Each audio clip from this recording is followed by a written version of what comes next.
Kaka. Oyo. Mambo. Poa vipi? Nzuri tu. Samani, wewe ni mgeni hapa? Naam, nakaa hapo nyuma. Ndio maana. Basi niombe kitu. Kijana. Naam kaka. Habari yako? Salama. Nilikutafutia chumba pale, unanikumbuka? Ya nakupata. Unataka kunisahau? Siku nyingi bwana. Unataka kunisahau? Sasa shika hii, itakusaidia baadaye. Utanikumbuka? Basi achana nayo. Yaani mwenzako nilipokuona tu na wangu kadonda tu.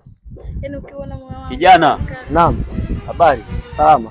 Boss, naona upo na mzigo wenyewe umekaa na goma. Chukua hii, ongezea na hii.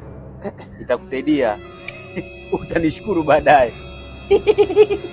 Utanishukuru. Tunaendelea kakangu, achana nao hawa.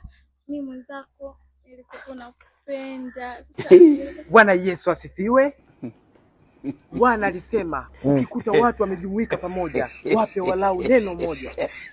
Bwana anasema ukiwa na mwanamke kama huyu, jaribu kupitia Mithali, Mathayo 155.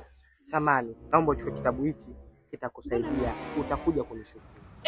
Basi anaenda kaka. Yaani nisikilize. Koma.